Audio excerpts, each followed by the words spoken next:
So hello गाईस, तर आजची सुरुवात झाली माझी गायला पोळीच्या अर्थाने आणि तुम्ही पण देत जा बरं का. गणपती बाप्पा मोरया आणि बाप्पांच्या आशीर्वादाने माझा दिवस पण खूप छान जाणार आहे. सकाळी सकाळी बनला होता गाजरचा हलवा. खूप दिवसानंतर माझी इयरबड्सची डब्बी पण मिळाली, पण त्याच्यामध्ये एकच इयरबड्स होता आणि एक कोणी घेतलं मला माहित पण नव्हतं. नंतर वरती आली तर ऊन खूप मस्त निघाली होती. त्यावर अत्याचार तर इतका केला होता की बाप रे बाप, कोणता आतंकवादीने केला की काय. मग काय त्या चेअरवर मला बसावं लागलं, पण काय करता, मागून तुटली होती. भीती इतकी होती की मी फसून ना जाऊ त्याच्या मनामध्ये. इतकं छान वाटत होतं की इथंच येऊन झोपून जावं असं वाटत होतं. आणि कोणाकडे असे बकेटमध्ये झाडं वगैरे लावतात, माझ्या घरी तर असेच लावतात. अगर कुंड्या वगैरे नाही मिळालं तर आम्ही असंच लावतो. आम्ही बकेटचा यूज पण खूप छान केला ना. बघा बरं, तुम्ही पण एक एक झाड आपल्या नावाने लावून घ्यायचा.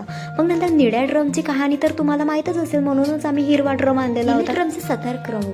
मग नंतर याच्या घरच्या टीव्हीचा रिचार्ज संपला म्हणून हा आमच्या घरी बघायला आला होता. आणि हे कोणते किटकुलं बघ. थंडीच्या मोसममध्ये थंडी लागते म्हणून सकाळी आपण उठत नाही, आणि गरमीच्या दिवशी झोप लागते म्हणून आपण सकाळी उठत नाही. हेच तर एक डिफरन्स आहे आपल्यामध्ये. थोडा वेळ मग मी उन्हामध्ये घालवलं. मग नंतर माझ्या मम्मीने मला बिस्किटचं पॅकेट आणून दिलं. याला म्हणतात प्रेम. चाय बघितलं तर ब्लॅक टी बनला होता, पण काही हरकत नाही. मग नंतर मी बिस्किट वगैरे खाते म्हटलं, पण फुटतच नव्हतं म्हणून मी दातानेच तोडून घेतलं. मग नंतर काय, गोड गोड बोला आणि बिस्किट खा आणि गोड गोड बोला.